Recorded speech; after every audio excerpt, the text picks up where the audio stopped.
All right, what's up, guys? Long time no see, right? It has been forever since I've been in the water, but I think today is gonna be the day. Look what I got. Oh yeah. I'm taking up names for this thing right now, so if you got an idea for a name, please drop it in the comments. Something to do with spearfishing though. Drop a name in the comments and I'll pick one. I don't not really picky. I don't know what to call this thing. It's just a 12-foot fiberglass chem boat that's gonna get me A to B to shoot some big fish, right? I'd also like to take a time to give a shout out to my buddy Rob Salas. He owns and operates a Good Company bar up in Agana. And by the way, if you're looking for a cool spot to go chill out and have a couple of drinks, just hang out with some friends, that's the spot to be. It's probably one of my favorite places to go. It's awesome. So shout out to Rob. Thanks for hooking me up with getting this thing registered and so I can get out on the water in it. But yeah, that's it. I'm gonna hop in the truck and scoot over to the east side. It is calm there today, and we're gonna do it. Also, I figured what better way to to get back into things than start it off in the land of the silky, right? So I am headed to the east side.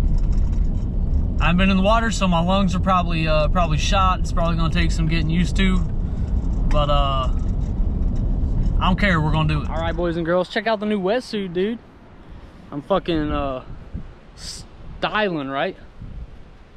It's not really. I paid $115 for this on Amazon, so it's not broken in yet either. So I gotta put some extra weights on, which I don't like, but I'm gonna do anyway. Whatever, right? All right, cool. Let's do this. All right, let's go. Let's hop right into this, and here we go. We'll start out with the warm-up dive, first dive of the day. I think this is around 40 feet, and as always, I'm just trying to get the lungs warmed up and get back into things, really. Man, it's been so long since I've been in the water. And check it out, dude. The gwilly are out in full force today. There are gwilly everywhere.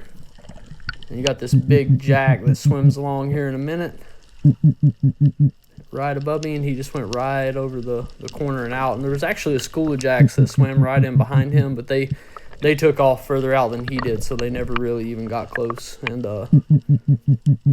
there's just tons of gwilly action going on here. They're everywhere. It ended up not being a bad day. There were fish around. Also a lot of sharks around today, as you're gonna see.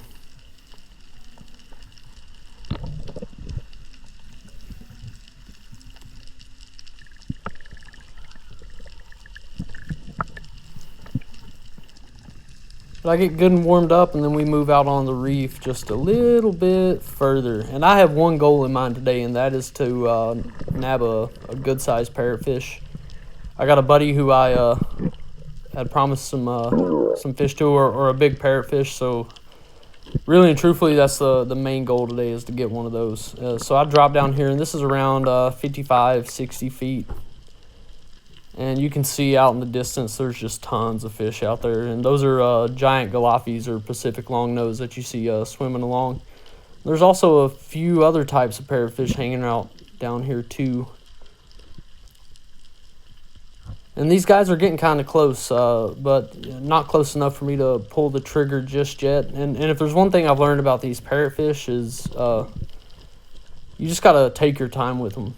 If you have to do a few drops to get one, then that's fine. On your drop, just get straight to the bottom, flatten out, be as still as possible, and then when you're going back up, just push up off the rocks. Don't kick too hard. Just don't draw too much attention. Take it easy.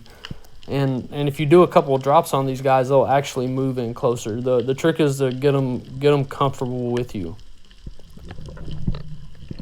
And there you go. I wasn't too crazy. I just kind of pushed off the rock and made my way back up.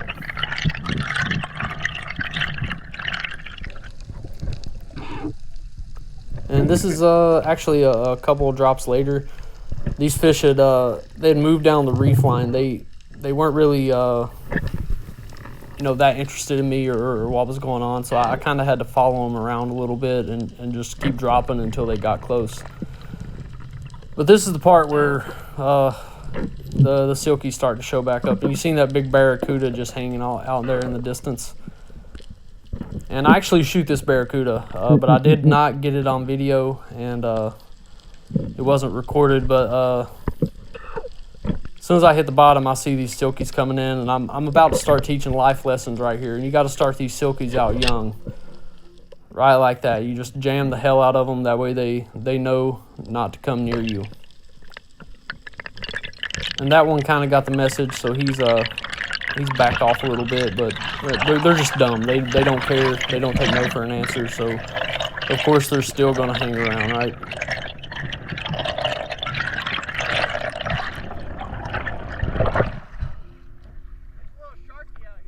Yeah, let's go that way. So we moved in a little bit, like I had motioned to my partner there, and I actually ended up shooting that big barracuda.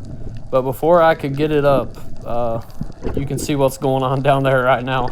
The sharks had already descended on it, and there's probably 8 or 9 of them. You can see them coming in from all different angles, and they just tore this thing up. I mean, it took probably 30 seconds for them to make quick work of that thing. It's just completely gone. So we moved down the reef a little bit more, and these are all 60-foot drops right on this crack, and there's tons of parrotfish that are hanging out down in this crack, and they're moving in and out of the cave underneath here. And I've decided that these Gualafis down here are the ones I want to take, because they're actually being kind of friendly. They're moving in and out. They're not really come So I do this first drop down here, and I just get down here, flatten out, and just be as still as possible, and see if I can just get one to, come a little bit too close.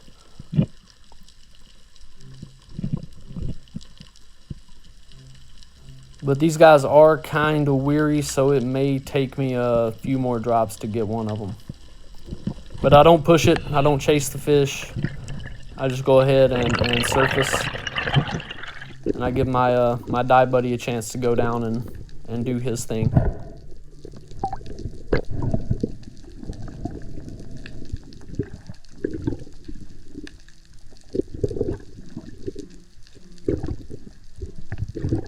But he's having some equalization problems, so he's having to flatten out and turn his head up to equalize before he even hits the bottom. So the trick is to turn straight up and do not flatten out until you get to the bottom.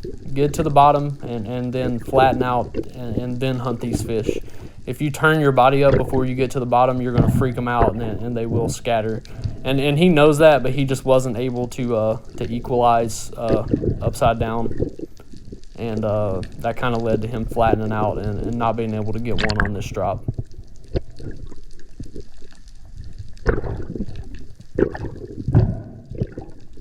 But he hangs out down there a minute, and they're all caved up. They swim in the holes, and as soon as he surfaces, I get a good 2-minute breathe up, and none of them come out of the cracks just yet, which bodes well for me. So I'm gonna let him surface, and then I'm gonna head straight down there, right on the other side of this crack, and flatten out.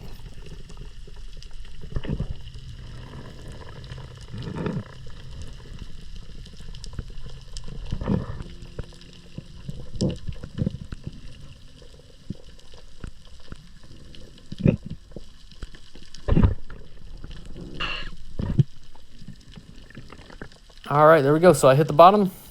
I'm just flat as I can be. I got the gun down low, not making any quick movements.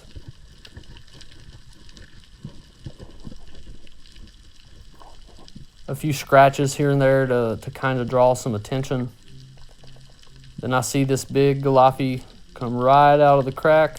So I kind of slowly glide across, and he gives me a perfect broadside shot. So I lay one in him and get back to the surface.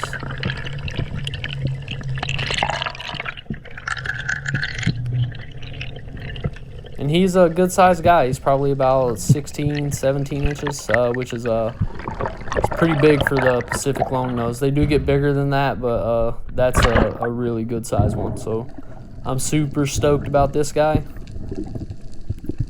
I just make sure to get them into me before these silkies start to descend on me again. I'm hoping they're full from that barracuda, but you never know.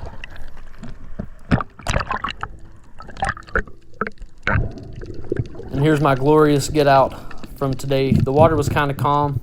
If it's you know, thrashing in this area, there's no getting out right here, but it wasn't too bad, so I was able to kind of catch the waves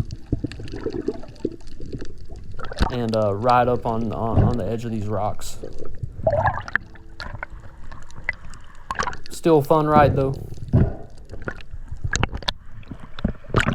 I still got a parrotfish scale on the tip of that shaft there.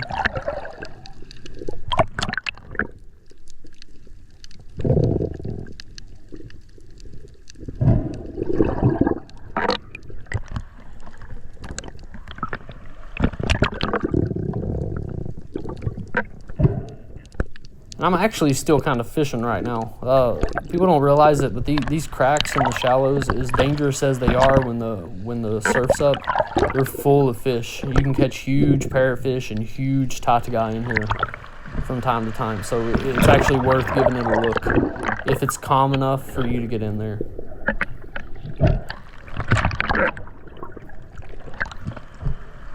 And I'm just going to let these waves wash me up on top of the rocks.